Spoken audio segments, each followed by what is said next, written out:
Hi, my name is Nick, and today I'm going to be showing you guys how to convert from a DFA into a regular expression.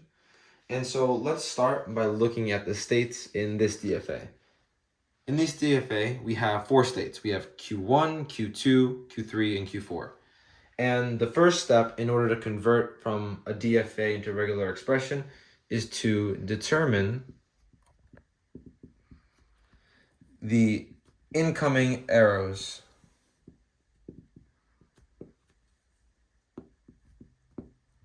at a given state. That's the main thing that we need to focus on. And so we're going to use that information in order to create the regular expression. So let's start at Q1. Q1 has actually two incoming arrows. It has an A from Q3 and it has a B from Q2. And so the way we're going to write this in the notation is that the equation for Q1, actually I forgot one. Let's also take into account this. It has a starting state epsilon. This is not really necessary, but we're going to include it anyways. So Q1's equation would be epsilon plus the incoming arrow from Q2, so Q2b, and then the incoming arrow from Q3, which is Q3a. So what we want to do in each state is we take all the incoming arrows. In this case, we had three. We had the starting state arrow, we had the arrow from Q3, and the arrow from Q2. So we want to take all those arrows and convert them into this format of equation. And we want to do these for all the states. And eventually we want to simplify this equation, the Q1 equation, because Q1 is your final state. And so eventually we want that to be the equation that we simplify into a regular expression. But let's do the other ones for now. So Q2 has an A coming into it from Q1. So we would say Q1A. And that's it. There's no other arrows going into Q2. Now let's look at Q3. So Q3 has a B coming into it from Q1. So let's say that Q3 equals Q1B. And then we can also do Q4 and say, well, Q4 has a bunch of things going on. So let's start up here. It has an A coming from Q2. It has a B coming from Q3.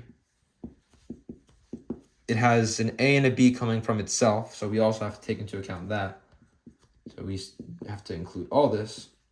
Now, this is not going to be relevant in our final expression because there's no Q4 in this Q1, but just for completeness, I've included it. So now let's get to simplifying this final state Q1. So we want to substitute for these two variables, for Q2 and Q3 in this Q1 equation. So we're going to say Q1 equals epsilon plus, well, what does Q2 equal? Q2 is just Q1A. So we're going to say Q1AB plus, well, what is Q3? Q3 is just Q1B. So it's just Q1BA. And now we're going to use the distributive law to simplify this a bit. So we're going to say that this is equal to Q1AB plus BA. And here is a part of converting DFAs to regular expressions that's a little different.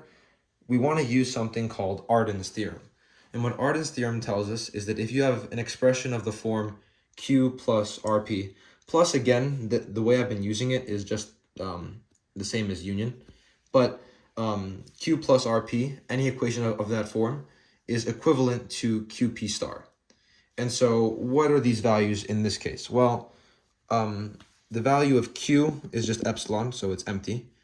The value of R is Q1. And we can see that in the right side of this equivalent equation, there is no R, which means that we're getting rid of the Q1, which is good because that makes it closer to the form of a regular expression. And then finally, P, which in our case will be equal to AB plus BA. And so applying this to our equation, we're going to get that Q1 is equal to epsilon AB plus BA star.